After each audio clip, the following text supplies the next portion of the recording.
Hello everybody! We have a large salting. We will ferment today in addition to red tomatoes and watermelons, green tomatoes. And what do I need? I need green or brown tomatoes. Do you see? It is important that they are like this. They have already started to turn white. As they say, milk maturity. Or these are already brown. You can also use the firm ones. But if they are green, I still have some left in my garden. They are as green as oak. So it is better not to ferment such greens, because they contain a lot of solanine. And we put the green ones aside. We take those that have turned white and brown. I cut garlic. At the bottom of the jar, I will ferment in a 3-liter jar. I add a little coriander and peppercorns. I will put, if you want it spicy, chill peppers to the bottom, and I will put more on the top. Here nothing else is needed. If you like, you can add raspberry leaves. Subscribers was asking, why do I add raspberry leaves? Because it is natural aspirin. I also add cherry leaves. If you live in the city and there are no cherry leaves, you cannot add them. I add 1 sprig of celery. Well, let's start with tomatoes. We have stuffed tomatoes. I will also make some stuffing. You see, I am removing the place where the fruit stalk was. We don't need it. I cut it in half like this. You can cut it into quarters. You can cut it in half. If the tomato is large, it can be divided into 4 parts. My plum tomatoes is medium, so I divide it in 2 parts. A sprig of dill, for example, is fine, or a sprig of parsley. What do you love with tomatoes? And you can also put dill with parsley. It looks nice in the jar. And that's how I cut the garlic and put 1 clove of garlic in, like that. We got such a mouth with a tongue, and I put it in the jar and then take the next one. You can take turns. Here, for example, a brown tomato, it usually bursts here. This is how I cut these particles. And I also cut it in half. And I add a sprig of parsley and garlic, for example, and so I will fill the entire jar. And a little later we will pour in. When I have already filled, we will pour watermelons and red tomatoes and green tomatoes. And I also harvested, you see, the remains of cucumbers, and we will have cucumbers and red tomatoes and green tomatoes and watermelons. Do you see what kind of watermelons we have? This is like from Winnie the Pooh. Oh, balloon! This is something so big! But watermelons, you see what we selected? Here they are. This will not fit in the jar. That's why we chose the smaller ones to put in the jar. And this can be fermented in a bucket or in a pot. Here, friends, when we have completed the half, if desired, we add a little more spicy. I will add more hot pepper. You can also add, just like that, a quarter or a half of bell pepper, if you like the aroma. They are very fragrant. You can also add apples to green tomatoes. They will also provide a pleasant aroma and taste. Well, let's continue. We take it in turn, half parsley, half dill. This is how I put it. Of course, it could be chopped and stuffed with already chopped parsley and dill, but then it dissolves in the brine, and I like it more when they are whole. Well, that's all. You can also put carrots on top. I harvested such a cute 1 carrot in the garden. That's it for beauty. Carrots are also delicious in pickled tomatoes. That's how we add bell pepper. And you can pour a little more coriander on top with peppercorns. Well, that's all. That's how another tomato fit. Look at how we got such a fragrant jar. And now we will prepare the brine. Brine for both red tomatoes and green tomatoes. Right now, when September is the month, you can take 5-6%. I will take 6% because I do a lot. They can be stored until spring. I take ordinary rock salt.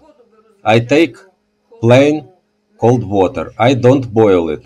And I make a 6% salt solution. This means 60 grams per 1 liter of water. I have 3 liters of water here. I add 6 tablespoons since 1 spoon contains about 30 grams of salt. 2, 3, 4, 5, and 6. We need to mix the salt very well, so that it dissolves completely, to evenly distribute the brine in the cans. 1.5 liters of brine will be used for 1 3-liter jar. That's why I have 3 liters for 2 cans of tomatoes. And after our salt solution has settled a little, I add it to the jars. And for cucumbers, friends, you can use the same salt solution. So I am going to make a few batches of salt now. Do you see? 1 bottle went into my red tomatoes as well. Now I will pour tomatoes and cucumbers like this. And for watermelons, I will tell you which solution.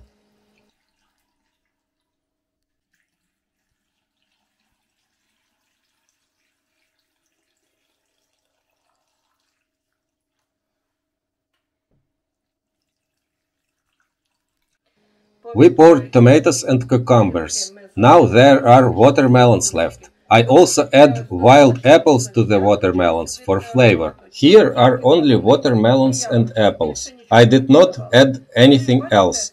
I add, you see, a 5% salt solution. It's almost without a heel. This is how I collect salt. This is how I will swipe my finger so that there is no heel. And 3 tablespoons of sugar with a little heel for 1 liter of water. The water is also not boiled. It is cold and of good quality. And I will mix it all. By the way, we fermented a lot of watermelons. There is a recipe where Ivan Afanasievich pickled many watermelons in a bag, and everything is described step by step in detail. That's it. We mixed it very well. And now we pour. I have a 2-liter can here. It has to go. Now I will say it. That's how it has to go.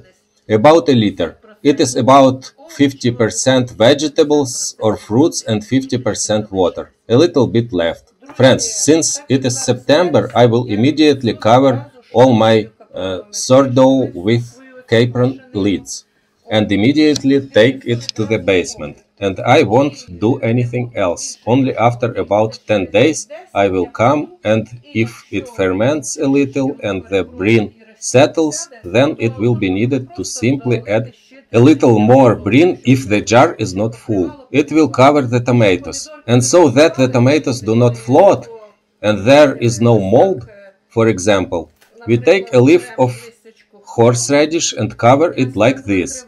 And my subscribers said, try adding onions to tomatoes instead of garlic. Also very tasty. There was one comment.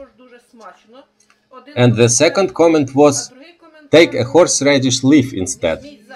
I will cover it with a lid and take everything to the basement. And the second comment was, try to take an onion instead of a horseradish leaf. And I cut the onion into rings just like that. And they said that if you put onions instead of horseradish, there will be no mold either. I checked first before telling you. And indeed, it's about 2 weeks. Look, here we go. I have already put a horseradish leaf, and here I will put the onion rings on top. Since onions, how to say, they are antibacterial probably, that's why mold doesn't appear either. And the lid can be smeared with mustard and there will be no mold either. And I want to show you, 2 weeks ago, this is where I checked. See, I put the onion rings here. They have already fermented. The tomatoes have also fermented. You can see no hint of a mold. So thank you for sharing this secret with me.